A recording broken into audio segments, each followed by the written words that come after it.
Welcome to the CLNS Red Sox Roundtable, hosted by myself, Nick Quaglia, with Jared Scali making. Is this your first Red Sox Roundtable? You know my last name, and yes, it is my first Red Sox Roundtable. All right, welcome Jared Scali to the Red Sox Roundtable. I hate you so much.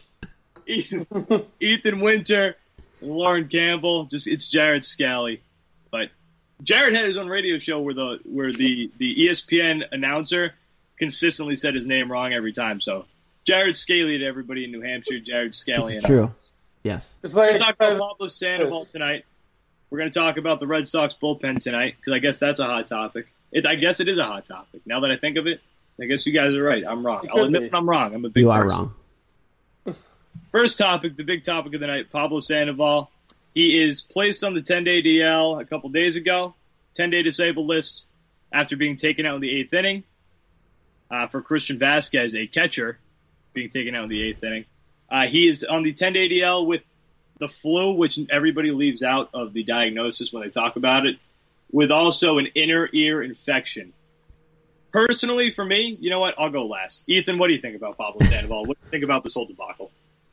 I think the flu and inner ear infection is code word for he just stinks, and he's inept at playing third base at a major league level. He can't hit, he can't field. He's literally useless being up here, really. And it's really handcuffing John Farrell in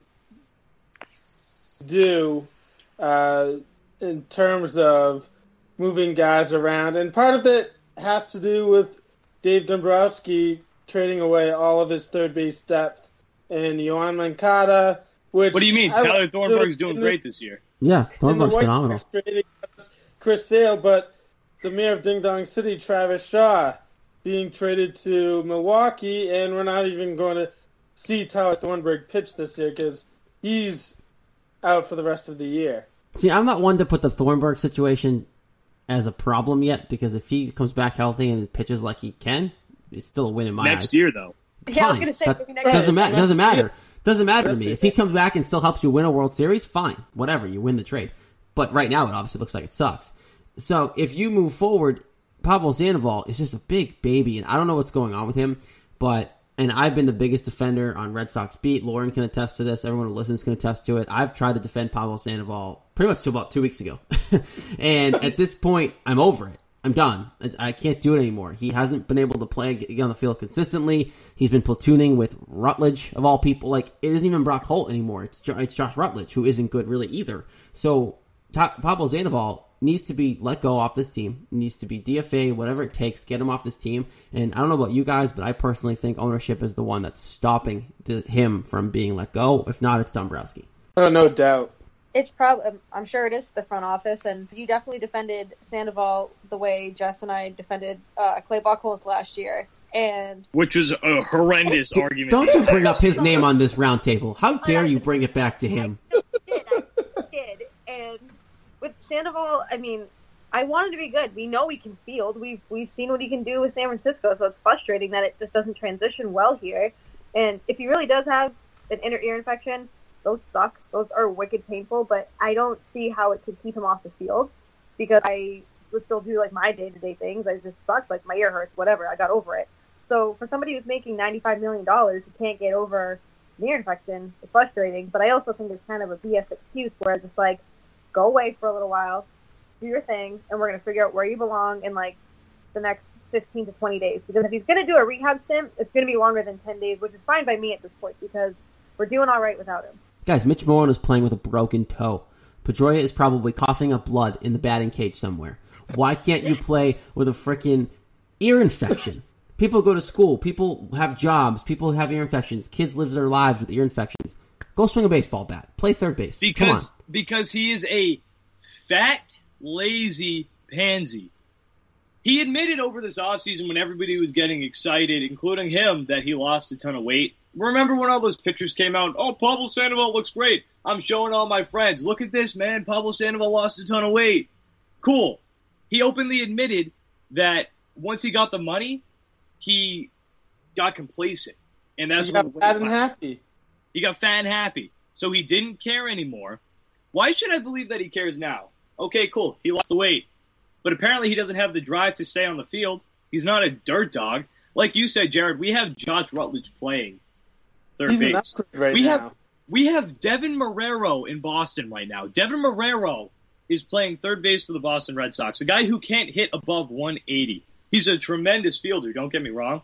But Pablo Sandoval is so bad, so poor, and so useless that we are settling.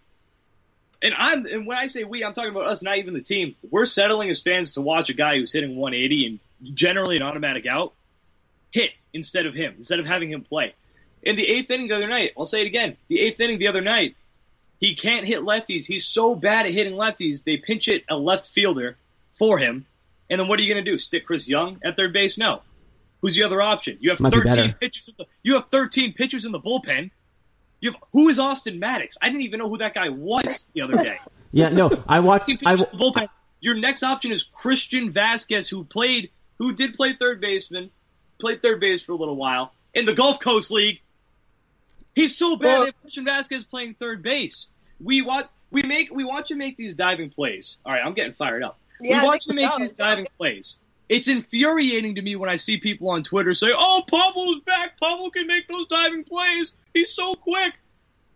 He makes diving plays that most third basemen don't have to dive for. It's impossible for me to root for this guy now. When he dives his fat, when he dives his fat body to the right, Devin Marrero doesn't have to dive. Josh Rutledge doesn't have to dive. And you better damn believe that Travis Shaw, who is currently batting .295 with 13 dingers, 72 hits, you better believe he wouldn't have to dive either. And that guy should be your third baseman. Tyler Thornburg's gone. Our bullpen, the Red Sox bullpen, is much better than what they expected. In my opinion, you don't need Tyler Thornburg. He would have been better this year, but the bullpen's been great so far to this point, up until recently. Yeah, we could have used Thornburg today, and this is a great transition actually into. Oh no, we're still on Pablo. I don't think we're not. No, we're not done with Pablo yet. Sorry, we'll get there, Ethan. Nick is not done. It's unbelievable to me. And I'll say this. I wouldn't have said this last week, but now that we're at this point where we are today, it's amazing how fast sports can transition like this. Last week, if you asked me the worst Red Sox contract signings, I have Crawford first, Sandoval second. They switched. They are swapped. Pablo is by far $95 million. He's making $1 million in this 10-day stint. 10 days on the disabled list, he's making $95 million. I mean, $1 million. That's more money than Mookie Betts, the runner-up MVP, is making all season.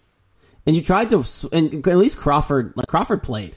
You know, he wasn't great, but he played. Didn't really make any excuses except for the media. He tried to play well, and then someone took him off your hands.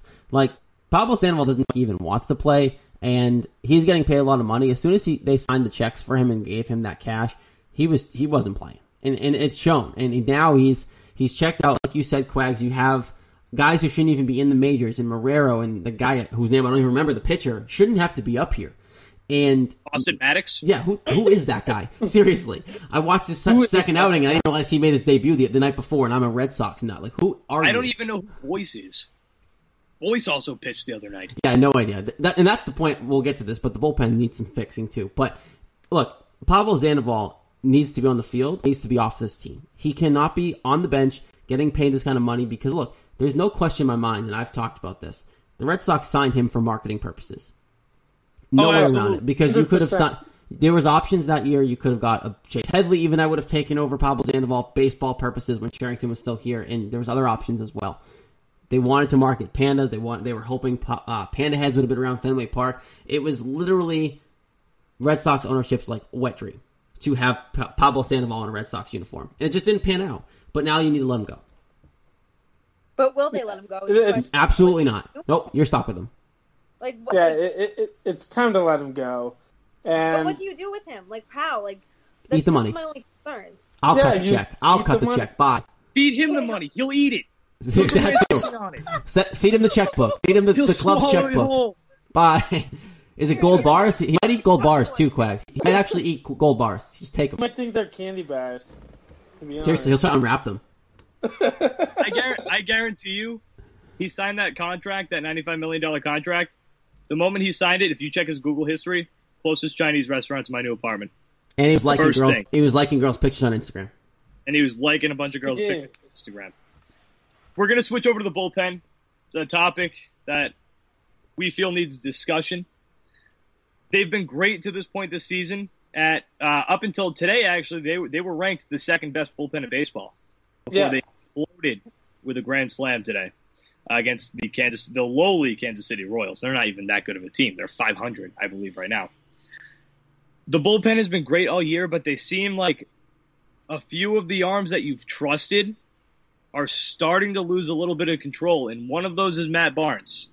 Matt Barnes is such a catalyst to this team that I'm worrying that he's starting to lose his command over the strike zone. Well, during today's broadcast, O'Brien pointed out that his home and road splits for Matt Barnes are night and day.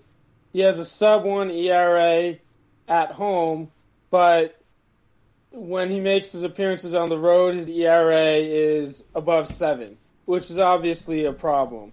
And, I mean, but it wasn't just him today. No one could throw strikes.